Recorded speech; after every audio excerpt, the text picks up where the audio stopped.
Ce qui nous réunit aujourd'hui, je crois, et on l'a peut-être déjà compris, c'est notre volonté de témoigner, d'une part, et c'est d'ailleurs une matière première qui est hautement, qui a plein de valeurs, et que l'État de Genève, jusqu'ici, effectivement, n'utilise peut-être pas assez, et d'autre part, de réfléchir ensemble. Je crois qu'on est souvent plus intelligents à plusieurs. Donc merci en tout cas d'être venus, et puis merci à tous ceux qui vont nous suivre aussi et qui participeront sur le blog pendant 2 mois.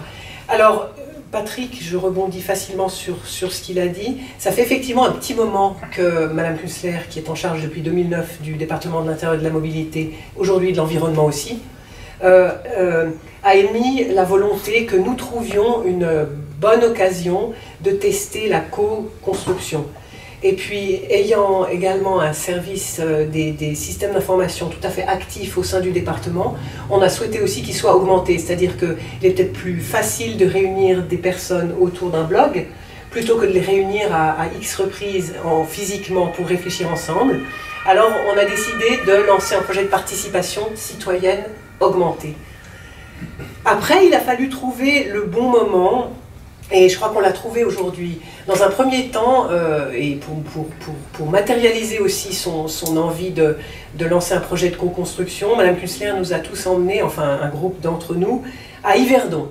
Yverdon-les-Bains, c'est loin, c'est là-bas, près d'un autre lac, mais Yverdon-les-Bains, la municipalité, a déjà opérationnel un outil de participation citoyenne sous la forme de son support internet qui permet aux habitants de la ville de signaler, devinez quoi, les réverbères éteints près de chez eux.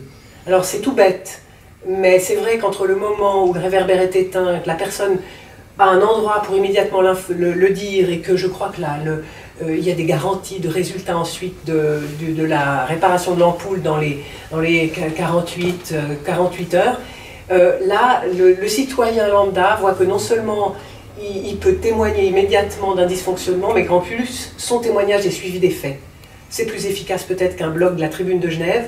Il est vrai aussi que c'est très sectoriel, que ça touche quelque chose de très particulier dans une municipalité qui donc rassemble peut-être 20 000 personnes et pas 450 000 comme la nôtre. Mais enfin, c'était un premier, si vous voulez, pour nous, un premier choc de se dire que ça pouvait tout à fait se faire. Et accessoirement, pour l'administration, une manière de déléguer une partie de ses compétences, mais évidemment aussi d'en retirer les fruits, puisque c'est tout ça de fonctionnaires qui n'avaient plus besoin de faire des tournées pour vérifier le fonctionnement des lampadaires. Et puis, ensuite, il nous a fallu le terreau, c'est-à-dire, effectivement, le sujet. Très rapidement, on s'est dit, il faut qu'on parle mobilité, les gens en parlent déjà toute la journée tout seuls, il y a visiblement un sujet là autour. Et le moment est aujourd'hui bienvenu, puisque le Conseil d'État est en passe de valider une stratégie globale pour la mobilité. Je ne sais pas, un petit cours très rapidement pour vous montrer de quoi le quotidien des administrations est fait. Il y a des plans directeurs qui réglementent respectivement les transports publics, le réseau routier, maintenant aujourd'hui aussi la mobilité douce aussi. Et l'idée c'était de fédérer tout ça dans une stratégie globale qui est Mobilité 2030 que le Conseil d'État va valider. Mais quand on a dit ça, on n'a quasiment rien dit puisqu'il s'agit d'une stratégie et que la stratégie au geste quotidien, ou à l'usage quotidien que les gens peuvent en avoir, il y a encore un monde. Et l'idée a donc été de compléter si vous voulez, de ce dispositif stratégique par des moyens opérationnels, ce que la DGM aurait fait de toute façon, mais par une volonté de faire remonter vos besoins.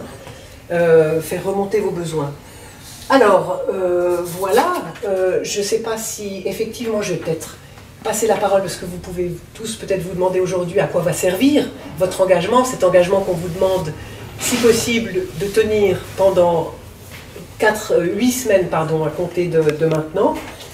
Votre engagement qui consiste à être des gens qui se déplacent de manière attentive et qui peut-être vont partager avec nous non seulement des coups de gueule, des agacements, mais peut-être aussi de bonnes idées ou peut-être aussi nous ouvrir l'esprit.